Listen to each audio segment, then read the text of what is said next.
Welcome back to Arise Prime Time, where we offer perspectives on the news and talking points of the day. I'm Charles Aniegolu.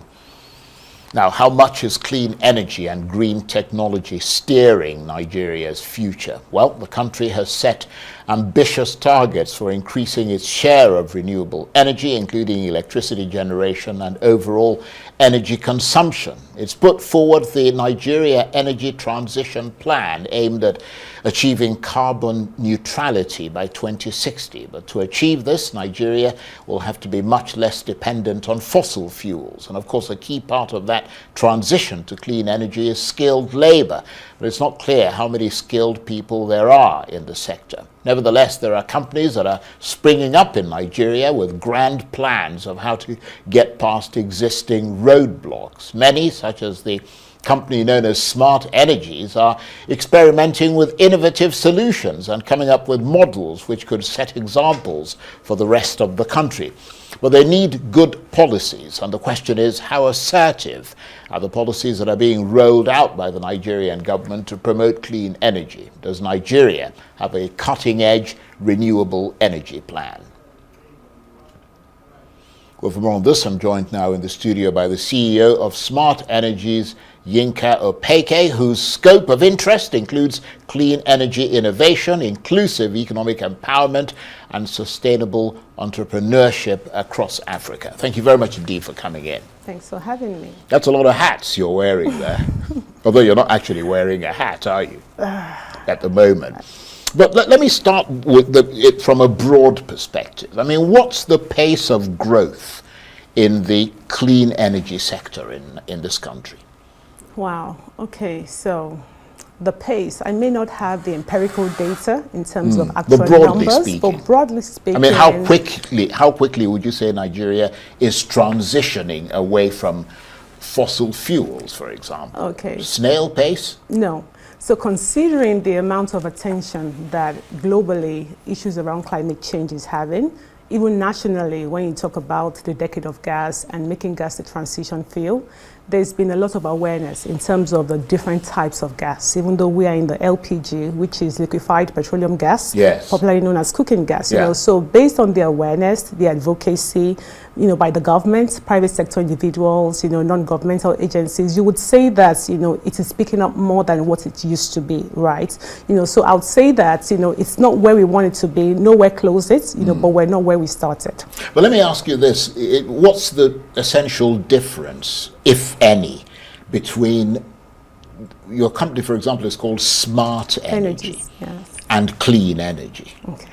So let me say now, the LPG part of what we do, prior to now, we were smart gas because we were focused essentially on cooking gas. And then we transitioned to smart energies this year because we expanded our operations to renewables. Right. Now, the smart part of what we do is just in our culture and in our business operations and how we leverage technology. But I think what's most unique about what we do is how we kind of like create our solutions, end-to-end solutions. So we're not just a gas company. We are not just selling cylinders. We create programs and products around it such that when we identify our sustainability collaborators, it's like plug and play. So I'll give you an example. We have a campaign we call Trash for Gas. Right. Now, for this kind of campaign, we give them gas in exchange for trash. Because typically when we started the advocacy in those communities, we just realized that the environment is littered because you're going to an underserved community, the environments are littered, the gutters are clogged and all that good stuff. And a typical cylinder, a 3 kg cylinder with the burner and the gas would retail for about maybe 29,000 naira. So we're like, as against just giving it to you for free, let's even task you to do something. So we will now give them recycle bags, you know, we will teach them about trash segregation, you know, and then we now take the trash in exchange for gas. Now, that is different because when you're leaving those communities, not only are you living with truckloads of trash, you're also transitioning the families, you know, into cleaner forms of fuels. And if you give a family 1 cylinder, you have transitioned an average of 3 to 5 people to modern and clean energy. And that aligns with some of our, you know, SDG goals because what we do, it hinges on SDG 5, 7, and 13, you know, and 5 talks about issues around gender equality. And in this case, we're talking about taking the women from energy poverty to prosperity. And then we're talking talking about SDG 7 that talks about access to modern and affordable clean cooking, and then SDG 13 that talks about impacts of climate change, and that's a global conversation. So that, among so many other things that we do, we have a mobile app, we have mobile kitchens, so it's really in how we create our solutions that makes it easy for like-minded partners, to just plug into it. Very interesting, actually, what you're saying. Sounds very innovative. Thank you. What about the regulatory framework Okay. in Nigeria? I mean, is that in place? Because you need to have that in order to, I suppose, promote investment in the sector, which you need in order to advance sort of clean energy and smart energy and all the rest of it. Yes, I know that the government is, like I said, there's increasing awareness in this, Right. but there's one thing to have the policies, and there's another thing to ensure the implementation of the policies, because that now helps private sector investors, just like you have mentioned. So for example, if, I want to set up a gas plant in a particular location, there are different regulators that will require certain permits. Now, if these regulators are not speaking to themselves, case in point, there was a time that we bought a land somewhere to establish a gas plant. At the time we bought the land, we thought we got an unofficial approval from the regulatory agency at the time, only for us to buy it, and then another agency said it's not suitable. What a nightmare, eh? So you can imagine. Yeah. So policies are one thing, but in terms of all the agencies really talking amongst themselves to help, it's going to help. Also issues around culture and belief. I was speaking with one of the honorables somewhere from the north, a few weeks ago, and we're telling him about the intervention, bringing clean cooking to the women in his constituency. And he was like, they may frown at it because they're thinking, why are you coming to empower women? So there's a lot of advocacy that needs to go into that. There's a lot of campaign that needs to go into that, But to be honest, when we go to those communities and we do all those advocacy and things like that, those women are because the major barrier for them is affordability.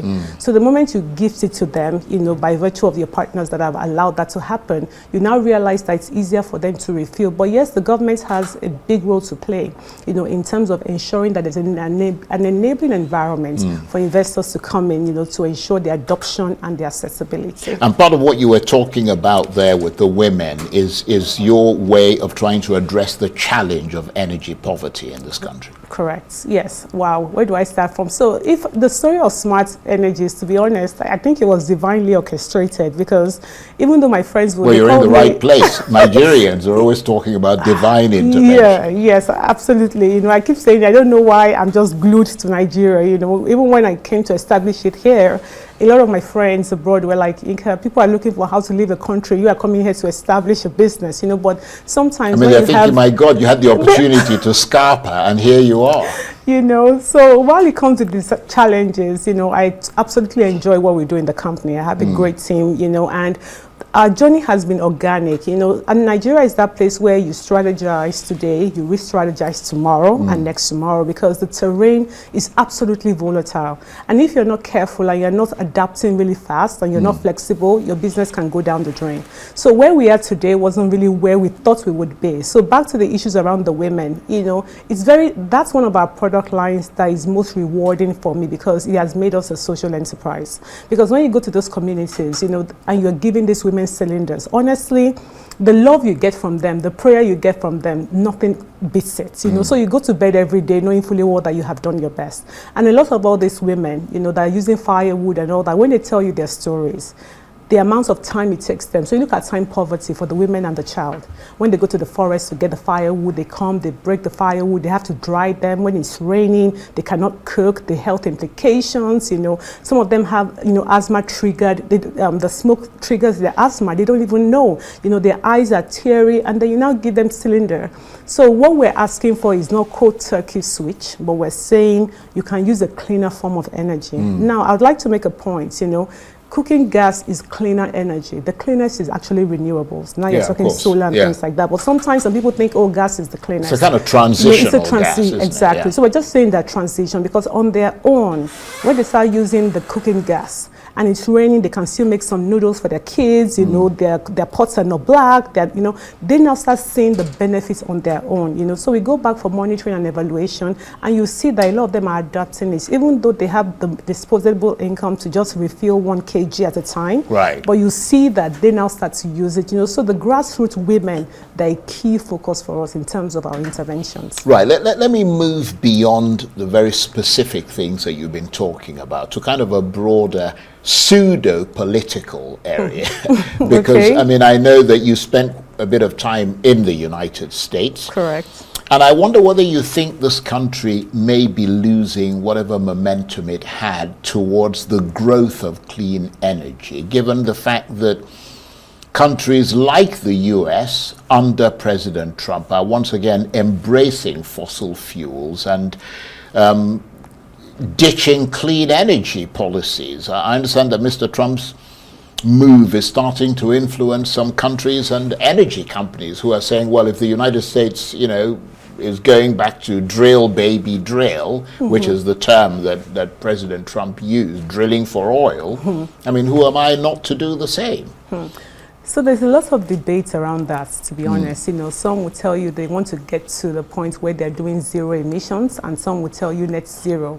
So those that are in the areas of net zero are those that are saying that I'm going to balance the amount that I'm emitting, you know, by removing them from the atmosphere. And some of the technologies they will use is things around tree planting, things around technologies for carbon capture, and then of course issues around carbon credits. But for those who want to do the zero emissions, saying that in the first place, I don't even want to emit any gas at all, they're looking at specific kind of products like electric bikes, which is part of the solutions that we offer as well, because for an electric bike there's no tailpipe emission, right, especially when you power it with solar. Right. So again, it depends on countries and their approaches, you know. Of course everybody knows that renewables will be the best because it's renewable, it's clean, Yeah, but and how's all that that. working in But Nigeria? in Nigeria, because it's not as affordable as the solid fuels, as, you know, the gas, you know. Typical solar, like if you want to do like a 10 kVA solar now with a 5 kVA, 10 kilowatts battery and like a 5 kVA inverter, you'll be spending about 5, 6, 7 million. The average family might not be able to afford that, right? So when you look at the economic capacity, you know, of the average individual, considering the state of affairs in Nigeria, it might be a challenge, you know. But if, in my own personal opinion, you know, that is where we should be gravitating towards, you know. But the Western world, you know, and of course countries around Asia, around the world, they are at the efficiency stage. In Nigeria, we're still developing, you know, you're still telling people to transition. If you look at, based on the statistics from National Bureau of Statistics, they're saying that just about 19.4 families use LPG in Nigeria. And that means 1 out of every 5 families. That is pretty low. So we're still talking about transitioning from firewood. You know, out of the country, they would use firewood for cookouts, you know, to do their barbecues and things. But in their houses, they're already piped to gas or electricity.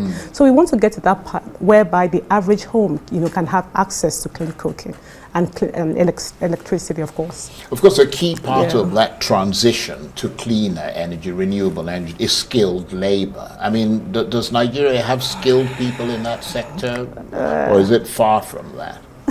I'm sure you can answer that question, but Well, I I mean, would you're have, the expert. I know.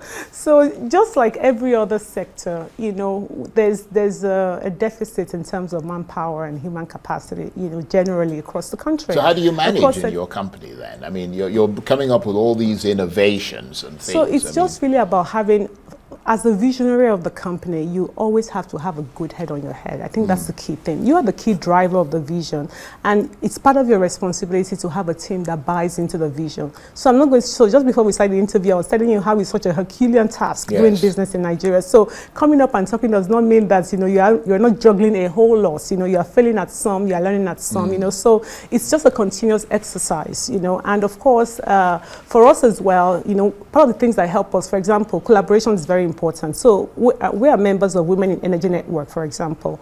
And sometimes when I'm trying to recruit manpower, you can post on those platforms, you know, and people can give you recommendations and referrals. So there are no hard and fast rules to how you can get things done. But what I know is you need a team of people who believe in the vision, you know, for you to drive it. And you just continue to figure it out as you go. And you talk about believing in the vision. One thinks of, you know, the kind of ideology that drives a person. I mean, are you in it for the business aspect of it, or do you see yourself as a kind of clean energy, climate activist sort of thing?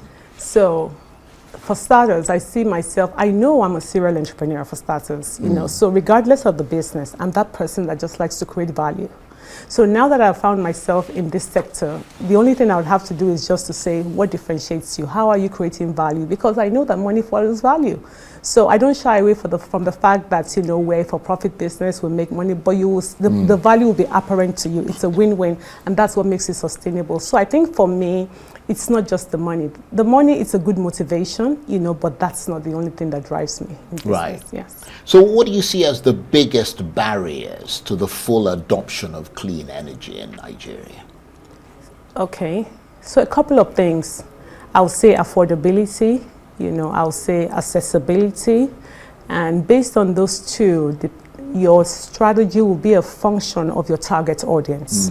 And I'd mentioned issues around the culture and the belief as well. I'm sure you have heard when people will even say that firewood jollof rice is better than gas, you know, jollof rice. So that's like a woody taste. I'm telling you, smoky taste. Thank you, smoky jollof. You know, so there's a whole lot of. Now you're making me hungry. You know, so there's a whole lot of, you know, things around that people need to understand the concepts of clean cooking. So when we go and we're identifying our collaborators, we're speaking to them to partner with us, and some of them are talking about these things, we tell them that the key thing is to look at the effects of cleaner cooking, cleaner energy on the person who is using it and the environment before you talk about whether it tastes better or not, you know. And I tell them, you're a community leader, you're a national leader, you're a global leader. Your conversation should be around what is good for the people, you know. So to be honest, I feel like it's important for people to really understand the concepts of it, for them to adopt it in their own, you know, little way. Even things around just using energy-saving light bulbs and things. So every little helps. And I like the fact that a lot of private sector organizations, financial institutions are creating a lot of awareness in that space. You know, organizations are also looking for more sustainable ways of doing business, and also it's a collective effort for people to do. But for us, we learn every day and we look at what is happening in Nigeria. And I say, if you're able to thrive in business in Nigeria, I don't care where you go, you will thrive, you know. So we're happy to do what we're doing. I was going to ask you this. I don't know if I've already asked you this before, whether you partially answered it. If you did, I apologize for repeating it. But I mean, what motivated you to get into this sort of smart energy, clean energy business? I would say that it was divinely orchestrated, without wanting to sound so spiritual. Because yes, I do recall you using that phrase earlier. Because I birthed it at the time I lost my dad in 2020, and I had seen him just at the onset of COVID. Right. I had seen him, and I traveled back to the States, and then it passed about 3 weeks after. And if you remember, all the airspaces were blocked. I couldn't come back home. Yeah, that is true. And you know, I was grieving at the time, and that was really when it started. So I can't really say, because I never thought of oil and gas, so never did, you know. So I would say that it was divine, but at the time I now came up with, okay, smart gas. And that's one thing about me. Once I have an idea, I'm very quick to frame it up. You know, I think that's just a gift that I have in terms of, okay, what? So at the time, it was almost like the world was just quiet for me to develop my business plan, as it were. Because if you remember, for a couple of months, nothing was happening across the world, that right? Is true. You know, yeah. So I really can't pinpoint how I got into it, you know, but when I got into it, you know, you got into the swing. Yeah, yes, and it was timely, thank God, you know, like the policies were in alignment, it was gas transition, you know, so everything was working in alignment, and I'm happy about that. Well, I'm sorry to hear about your father, but I'm glad you came and talked to us tonight. Thank you very much indeed. Yinka Opeke is the CEO of Smart Energies. Her scope of interests include clean energy innovation, inclusive economic empowerment, and sustainable entrepreneurship across Africa. Thank you very much indeed. Thank you. That's it for this edition of Arise Prime Time. Join us again tomorrow. From me and the entire team here in Abuja, bye-bye, and thank you for watching.